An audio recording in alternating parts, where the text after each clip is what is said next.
understand different ways to come closer with God, with Krishna. So the first verse, since today is April 27th, a lot of days for fun, I like to look at the date of the Bhagavad Gita verse matchup. So this is verse 427. So it's the Sanskrit is Sarvanendriya Karmani, Prana Karmani Chapare, Atma Samyama Yogadnya, Javati Jnana Dipite. This is others who are interested in achieving self-realization through the control of the mind and senses, offer the functions of all the senses and of the life breath as oblations into the fire of the controlled mind. A purport by His Divine Grace A.C. Bhaktivedanta Swami Srila Prabhupada. The yoga system, conceived by Patanjali, is referred to herein. In the Yoga Sutra of Patanjali, the soul is called Pratyag Atma and Parag Atma. As long as the soul is attached to sense enjoyment, it is called Parag Atma. But as soon as the same soul becomes detached from such sense enjoyment, it is called Pratyag Atma. The soul is subjected to the functions of 10 kinds of air at work within the body, and this is perceived through the breathing system. The Patanjali system of yoga instructs one on how to control the functions of the body's air in a technical manner so that ultimately all the functions of air within become favorable for purifying the soul of material attachment. According to this yoga system, Pratyag Atma is the ultimate goal. This Pratyag Atma is withdrawn from activities and matter. The senses interact with the sense objects like the ear for hearing, eyes for seeing, nose for smelling, tongue for tasting, and hand for touching, and all of them are thus engaged in activities outside the self. They are called the functions of the prana vayu. The apana vayu goes down, dhyana vayu acts to shrink and expand, samana vayu adjusts equilibrium, udana vayu goes upwards, and when one is enlightened, one engages in all these in searching for self-realization. So back to the verse. This jnana dipate, it's because of the urge for self-realization. So one of the functions in this practice of practicing Krishna consciousness is to control our senses. If we just leave them be as they are, they can drag us around out of control. We've all felt different urges, maybe to eat a specific something, and then suddenly we have to orient our whole day around acquiring this one thing that we're craving. However, if we can act very strictly controlled, and sometimes that takes real discipline. Sometimes discipline is being happy with not having what we want at the moment, but ultimately this is because of our jnana dipite, urge for self-realization, when we can act very controlled, controlling the mind and senses. And you see in our ceremonies here, it's very interactive, right? It's to engage our senses so that we can purify them and then they are more easily controlled. So we have smells, sights, so beautiful, right? The darshan of the deities, the pictures in the temple, so many things to touch and engage with, to smell, to see. So this can purify our senses, and then it helps make that time for self-realization much easier. So engaging in any sort of service also means we can engage our senses and purify them. It doesn't have to be necessarily in the temple. It can also be reading the literature, chanting. It's why also our japa, our private time of chanting, is very interactive as well. So there we have it. This next verse, the main verse I want to talk about today, is chapter 9, verse 18. So the Sanskrit for this is Gartir Partha Prabhu Saksi Nivasa Sarnam Surit Prabhava Pralayastanam Nidanam Vijam Avyayam. This is translation. So this is Krishna speaking. And he is saying, I am the goal, the sustainer, the master, the witness, the abode, the refuge, and the most dear friend. I am the creation and the annihilation, the basis of everything, the resting place and the eternal seed. Purport by A.C. Bhaktivedanta Swami Srila Prabhupada. Gati means the destination where we want to go. But the ultimate goal is Krishna, although people do not know it. One who does not know Krishna is misled, and his so-called progressive march is either partial or hallucinatory. There are many who make as their destination different demigods, and by rigid performance of the strict respective methods, they reach different planets such as Chandraloka, Suryaloka, Indraloka, Maharloka, etc. But all such lokas or planets, being creations of Krishna, are simultaneously Krishna and not Krishna. Such planets, being manifestations of Krishna's energy, are also Krishna, but actually they serve only as a step forward for realization of Krishna. To approach the different energies of Krishna is to approach Krishna indirectly. One should directly approach Krishna, for that will save time and energy. For example, if there is a possibility of going to the top of a building by the help of an elevator, why should one go by the staircase step by step? Everything is resting on Krishna's energy. Therefore, without Krishna's shelter, nothing can exist. Krishna is the supreme ruler because everything belongs to him and everything exists on his energy. Krishna, being situated in everyone's heart, is the supreme witness. The residences, countries, or planets on which we live are also Krishna. Krishna is the ultimate goal of shelter, and therefore one should take shelter of Krishna either for protection or for annihilation of his distress. And whenever we have to take protection, we should know that our protection must be a living force. Krishna is the supreme living entity. And since Krishna is the source of our generation, or the Supreme Father, no one can be a better friend than Krishna, nor can anyone be a better well-wisher. Krishna is the original source of creation and the ultimate rest after annihilation. Krishna is therefore the eternal cause of all causes. So back to our verse. Again, it's Gatir Bharta Prabhu Saksi Nivasa Saranam Surit Prabhava Pralayastanam Nidanam Vijam Avyayam. So Krishna says, I am the goal, the sustainer, the master, the witness, the abode, the refuge, and the most dear friend. I am the creation, the annihilation, and the basis of everything, the resting place in the eternal sea. So it says Krishna is the goal. In Prabhupada's purport, he talked about there's lots of goals you can have in your life. And in terms of a goal for life after death, some people aim for different planets and demigods. But in this verse, Krishna really highlights for us some of his components that help us to hopefully realize that none of these other goals can fully satisfy us.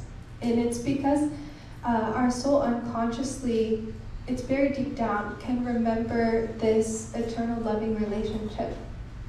This very pure relationship where Krishna is really one of the only ones who doesn't want anything from us. You know, how could he want anything if he already has everything? And so since our soul unconsciously remembers this relationship, we search for it. So you see people in the world, we're always seeking something, whether it's material or some sort of pseudo-spiritual. I myself have also experienced, Prabhupada says in the purport, hallucinatory things, other methods can become hallucinatory. Before I came to Krishna consciousness, I experienced this myself. Other spiritual systems can definitely dissuade our mind or lead to hallucinatory truths as we can see them at the time. But when we find a real practice, you can feel in your heart how, oh, this is what I've been looking for, you know? And we hear people in the world also, so we understand that this suffering that we see in the world is not our natural position. We can all feel that, right? We all feel inside ourselves, oh, this sort of discomfort is not really meant for us, this like quarrel, fighting with each other, or hatefulness from some people. It's always can be very shocking to see something like that. And it's true, it's because in our original position, we're meant to be very loving, very happy servants. That the soul is meant for enjoyment. It's just oftentimes in this world full of lots of distractions, we can look for enjoyment in the wrong places. So, I wanted to have a little discussion together for those who know Krishna or who are getting to know Krishna, some of the things he discussed in the verse. So, we hear from Krishna that he's the sustainer. So that means because everything comes from Krishna, anything we need to sustain our bodies ultimately comes from him as well. Then also he's the master. Since everything comes from his energy, we see lots of things may be run by other personalities, But it's just like an owner of a business. He might install a CEO, have department heads. Those department heads may have employees. And this is how we see the universe and the worldly functions run. But factually, Krishna is the one who installed those personalities, in those positions. But everything ultimately comes from him. So that's why he's the master. And it's sort of like if you had a friend and you wanted something from their company that they ran, you could go to one of their employees, but you might be hit with a lot of bureaucracy.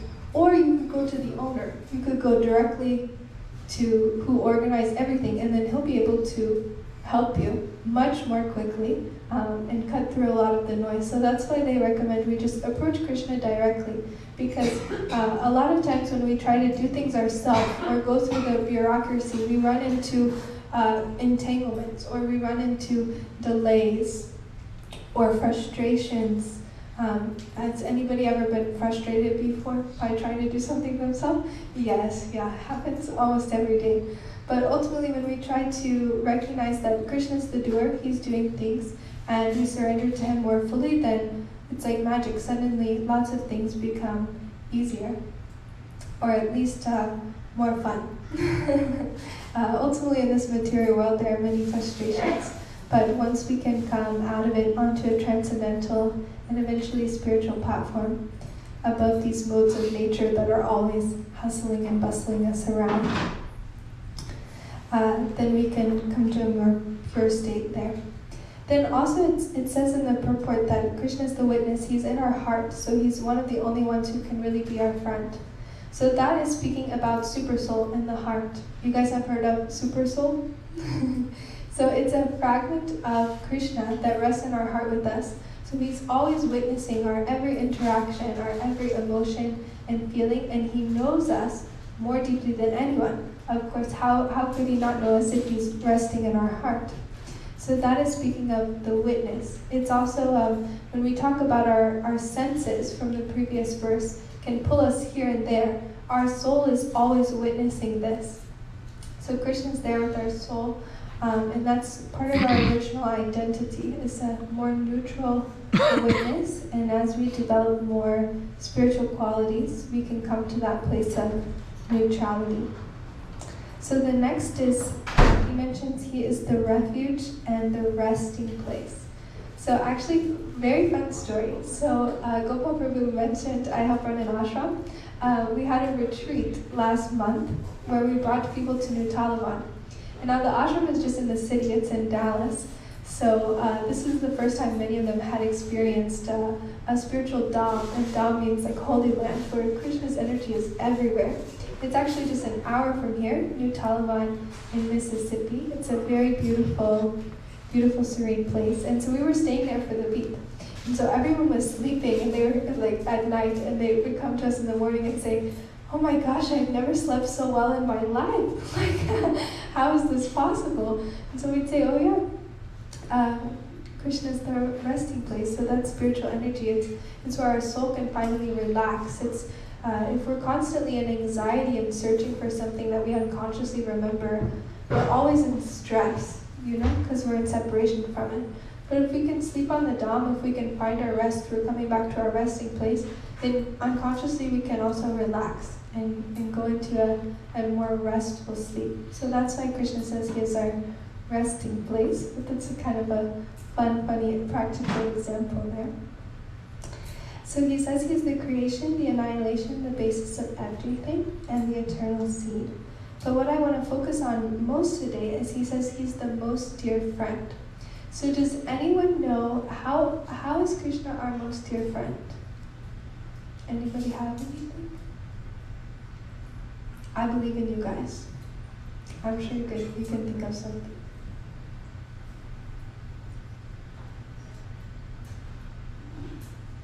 You got it, Michelle. How Krishna is our friend is because he's in our heart. True. Very true. Yes, because he's in our heart. Anything else? Whenever any ups or downs, he's always there. We True. remember God, especially when we are in bad times or we are, in sad moments, we tend to turn to God. everybody. Yeah, so very consistent friend because he's always there, right? Because he can do anything and everything. He can be a very dear friend because he's always there. I can give you guys maybe something to inspire. So we talked about how Krishna does not want anything from us, so he simply provides everything to us, including he is our most dear friend because he offers this opportunity to come back to him.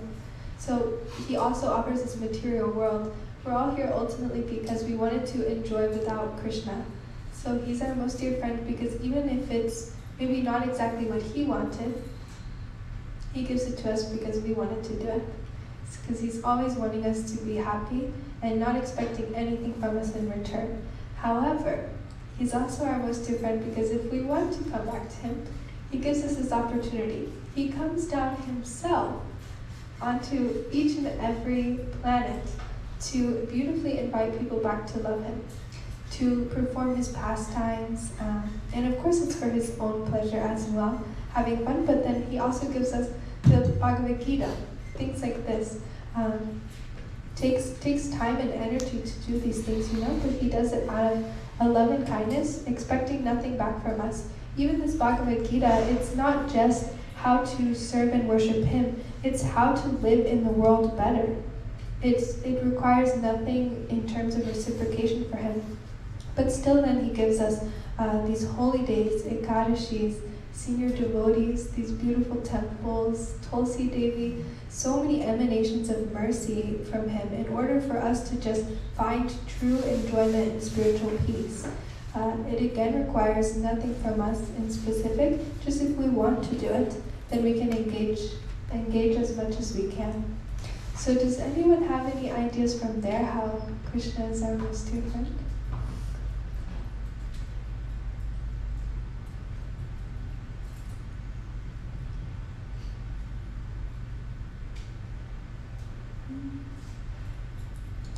No worries. Very nice. It says Surit. It says Surit in this verse means most intimate friend. So that's part of where Michelle said he's our most intimate friend because there can be no deeper intimacy than knowing all of somebody. And although it would be very difficult, pretty much impossible for us to know all of Krishna, because we are a much smaller fragment, he knows all of us. So that is part of why he's called the most intimate friend, because that depth of intimacy doesn't exist really anywhere else. If any of you and I could relate, but that depth of intimacy wouldn't be there because I cannot be inside your mind or inside your heart. It's just simply has to be on a basis of what I observe, what I hear from you. Does anybody have any questions about the practice in general also?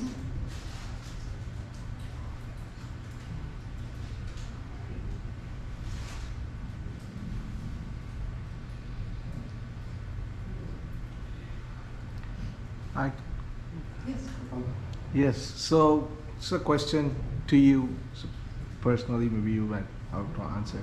So here we see you're talking about Bhagavad Gita and Krishna and Lord Krishna. Many times in the world we perceive him as he is born in India, he's an Indian god. This religion is somewhere in the West, in India, and it's from there. Maybe it is for the Indian people. You are a Western person, you're born in America, you grew up here. So, didn't you feel this is an Indian god, this is for Indians? What attracted you to this Krishna consciousness and to reading and learning about this Lord? Is he just for Indians or is he more than that? Oh, that's a good question. So definitely not, because India is part of this temporary material sphere, and although it's very important and attractive, because it's also this Vedic culture is what Krishna designed, and Vasudeva also who wrote a lot of these scriptures and instructions for mankind on how to live most pious, successful lives. These sort of beautiful things came from India. So for example, I'm in an Indian sari. This is like a traditional Indian dress. So though I'm from the West, I was born in Texas. These are more temporary material things. But eternally, Krishna didn't speak this Bhagavad Gita just for Indians. He spoke it for all of his parts and parcels, his whole family. So it took me some time in Krishna consciousness to relax and open up to the fact that there is so much pure love here, that it's truly like all family. We're all Krishna's parts and parcels, and through him, in everybody's heart here, there's that fragment of the same divine energy, of Krishna's energy. So we can all therefore love each other. So that's a very good question. It's to everybody. I'm pretty updated also. But as far as what attracted me is because I had been exploring different methods of spirituality, but there was so much unanswered. It's sort of like the parable of the blind men trying to explain the elephant that's in India. It's 5 different blind men come up to a giant elephant and try to explain it. So somebody grabs the tail and they say, oh, this elephant is long and thin. Somebody grabs the trunk and says, oh, this is like kind of wet at the end. And like, what is this? Somebody grabs a leg and so on. And so they're explaining part of the elephant, but only when you have the blind pulled off and you see, you understand the entirety of the elephant. Like, oh, there's this big living entity. So for me, coming to Krishna consciousness felt like that. Like I was blind and I had been feeling parts of the elephant. But then finally coming to Krishna consciousness was like opening up. But for me, it's also Krishna himself. I felt just like such a longing for that relationship. Because I personally didn't know about ISKCON, but I had heard of Krishna before. So for me, coming to ISKCON was like, oh, finally, this is like Krishna's home, Krishna's people, and a way I can connect and plug in. So for me, that's really what attracted me. And so for me also, another thing I wanted to talk about today is, so it says how Krishna is our most dear friend, but there's also ways where we can be each other's, at least true friends to each other. So how to kind of tap into that? How can we also be a real true friend? Now there's also, there's very practical ways of listening and deeply hearing each other, learning practical skills, how to communicate. And there's also this depth of the best way to become a friend to another is to practice this practice of controlling our mind and senses, purifying our heart, so that when we do perform these activities of being a true friend, say I'm listening deeply and responding to somebody appropriately, still there might be something in my heart that isn't fully genuine. So how can we do this? It's this chanting of the Maha Mantra, this Hare Krishna, Krishna Krishna, Hare Hare, Hare Rama, Rama Rama, Hare Hare. So this spiritual sound vibration unlocks this door in our heart, where our true self resides. We've taken on many identities over many lifetimes, changing our clothes, and we've been accumulating all of this dust and this dirt, bad habits, maybe negative feelings, but we cannot allow these things in our heart, because ultimately it's not a very nice way to live. The biggest person who suffers from the dirt in our heart is ourselves, but ultimately it causes us to not be able to be real true friends to other people, and we're ultimately at our happiest when we have really true, beautiful relationships.